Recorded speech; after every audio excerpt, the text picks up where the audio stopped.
si Senate President Cheese Escudero. Ano ba naman yung delay ng delay? Eh sabi nga, di ba, forthwith? Agad-agad! Ano kayang kapalit ng pagde-delay na yan? Ano pong tingin ninyo? Ay, nako, kayo po nagsabi niya na. Isa pang special mention. Si Senator Bato, kahapon ang sabi niya, wala daw mas mataas sa Supreme Court. Kasi ang Supreme Court sabi, unconstitutional daw ang impeachment at wala daw mas makakataas pa doon, di ba? Pero totoo bang walang mas mataas sa Supreme Court? Sabi kasi niya, Diyos lang daw. Ang mas mataas po sa Supreme Court, walang iba kundi taong bayan, tayo mismo.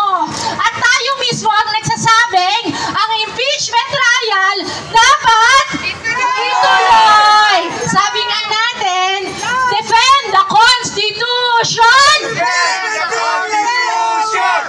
Impeachment trial, now na. Actually, dapat nga kahapon pa, di ba?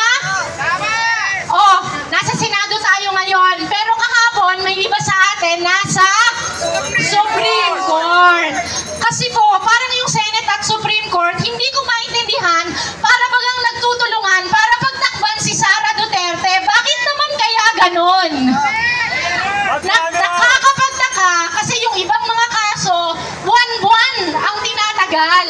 Pero ito, immediate executory, bakit po minamadali ng Supreme Court i-dismiss at i-declare na unconstitutional ang impeachment? So ang ating pong panawagan at ang ating pagtataka, parang yung Supreme Court decision minamadali. Marami na pong nag-file ng motion of reconsideration. Nasaan po yung mga nag-file? May mga nandito, si Ka Eugene.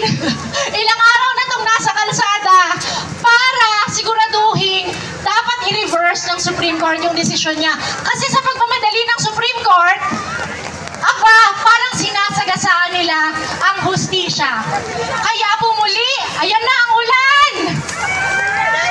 Pero, naniniwala po ako, ayan, sabi nila, blessing daw po yan. Kasi kung yung Senado, matigas ang ulo, mas matigas po ang ulo natin, di ba?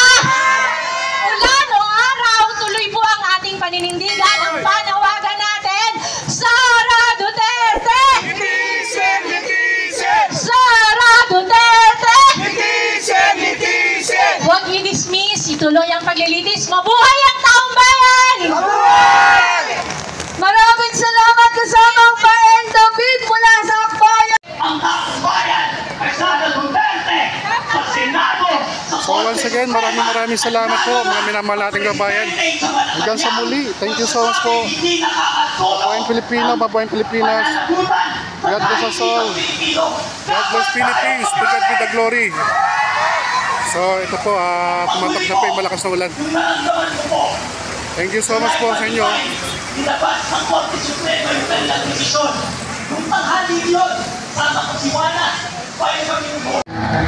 So once again, patuloy po yung pagbuhos ng ulan dito po sa kahabagan ng Jokno Avenue.